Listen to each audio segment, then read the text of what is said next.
Hello viewers, welcome back to another video. My name is Aisha and you're watching Pakistani Aisha Reaction.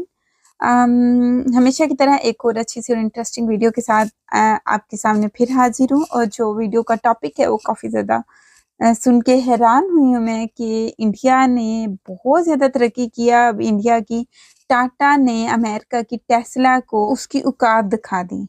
तो ये Tesla जो है ना भाईजान, ये बहुत बड़ी कंपनी है, ये कोई छोटी कंपनी नहीं है। टेस्ला को उसने अपनी औकात दिखाई है टाटा ने। तो वीडियो काफ़ी ज़्यादा इंटरेस्टिंग लग रही है। ऐसे करते हैं, हम टाइम ज़ाया नहीं करते, आप करें चैनल को सब्सक्राइब और मैं लगाती हूँ वीडियो। ओके।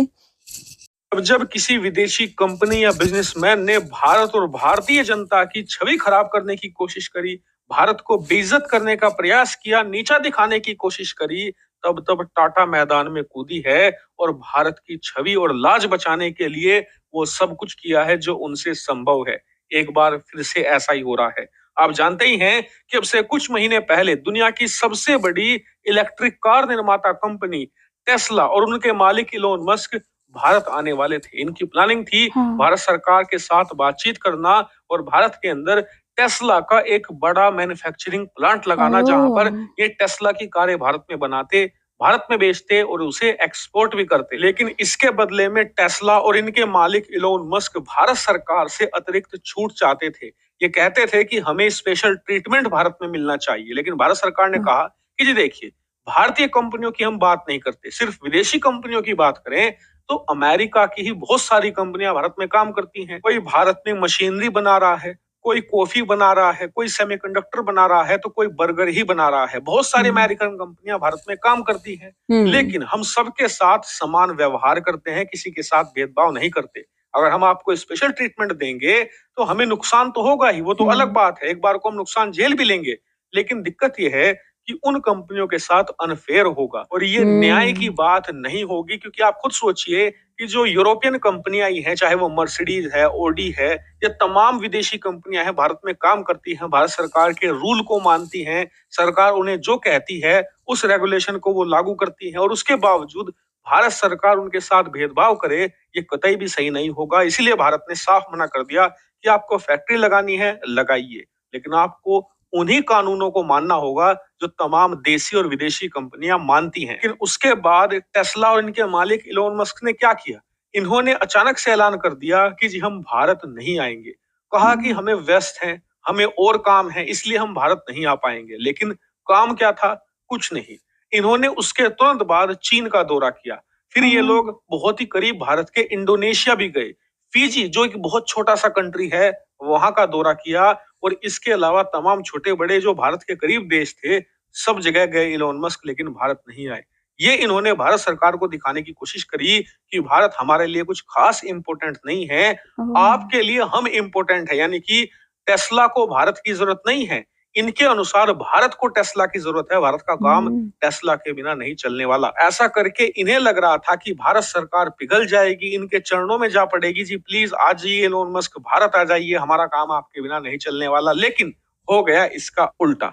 इसी बीच टाटा, उसने ऐलान कर दिया कि हमारी जो एक कंपनी है जिसका नाम है जैगवार लैंड रोवर, जिसके तहत ये रेंज रोवर बनाते हैं, लैंड रोवर बनाते हैं, इसके अलावा जैगवार ब्रांड की कारें बनाते हैं, इसकी जो मैन्युफैक्चरिंग है वो भारत में ला रहे हैं। ये अब भारत में ही मैन्युफैक्चर होगी। इतना ही नहीं, स्पेशल मॉडल भारत के लिए लॉन्च किए जाएंगे जो इलेक्ट्रिक वेरिएंट होंगे जैगवार लैंड रोवर के। इतना ही नहीं, इन्होंने कहा कि हमें पता है कि जो जैगवार लैंड रोवर की कारें होती हैं ये लग्जरी कारें हैं, ये काफी एक्सपेंसिव है, करोड़ों में इनकी कीमतें जाती हैं। इसीलिए भारत में ये मैन्युफैक्चर करेंगे, स्पेशल मॉडल लॉन्च होंगे जो काफी सस्ते होंगे। इसके अलावा भारत में मैन्युफैक्चरिंग की वजह से जो इनकी महंगी कारें भी हैं, उनकी कीमतें 20 से लेकर 30% तक गिर जाएगी। इसका मतलब है टेस्ला का खेल खत्म। क्योंकि अगर टेस्ला भारत में आती तो इनके कारें भी ऐसे ही 70 लाख के आसपास या कम से कम इससे बहुत ऊपर जाने वाली थी। लेकिन टाटा आपको इसी कीमत में लग्जरी हाई एंड कारें देने वाला है। जबकि आपको बता दूं कि टेस्ला की कारें बिल्कुल लग्जरी नहीं होती। आप जाकर देख लीजिए यूट्यूब पर, आसानी से आपको मिल जाएगी टेस्ला की कारें। आप देखेंगे तो ऐसी नॉर्मल सी कारें होती हैं। इनका मुकाबला अगर आप जैगवार लैंड रोवर की कारों से करोगे तो आपको धरती आसमान का अंतर पता चलेगा। इतनी ज्यादा हाई एंड कारें होती हैं जैगवार लैंड रोवर की। अब आप खुद सोचिए कि टेस्ला की कीमत में आपको वही लग्जरी कारें मिलने लगे, वो भी इलेक्ट्रिक वेरिएंट के साथ में, तो फिर टेस्ला कहाँ टिकने वाली है। इसीलिए टाटा ने यहाँ पर इलोन मस्क और टेस्ला का खेल खत्म ही कर दिया है। और अब इलोन मस्क चाहे श्रीलंका घूमे, पाकिस्तान घूमे, नेपाल घूमे, जहां मर्जी वहां धक्के खाए, भारत को उनसे कोई मतलब नहीं है। अगर उन्हें भारत आना है तो भारत की शर्तों पर, भारत के सामने झुककर आना हो। वाह! टाटा ने तो बहुत ज़्यादा अच्छा काम किया इंडिया के लिए। और अभी मैंने कुछ देर पहले वीडियो बनाने से पहले मैंने सर्च किया था कि लैंड रोवर और उसके अलावा जैगुआर जो थे, ये टाटा ने एक्वायर किया था 10 साल पहले यूके से। या और इसी तरह होना चाहिए कि हमें जो से दब के जब तक हम रहते हैं ना, तो लोग हमें और दबाते हैं। तो इसलिए जो से इस तरह अपनी जो से शर्तों को आगे रखो। अगर मानते हो तो आ जाओ, वरना अपने मुल्क में ही रहो, नहीं तो कहीं और चले जाओ, डोंट माइंड। ये थी हमारी एक अच्छी सी इंटरेस्टिंग सी वीडियो। अगर आपको वीडियो अच्छी लगी तो वीडियो को लाइक करना, मेरे चैनल को सब्सक्राइब करना। अगली वीडियो में फिर मिलूंगी, तब तक अपना बहुत ज़्यादा ख्याल रखिएगा, दुआ में याद रखिएगा। Bye bye.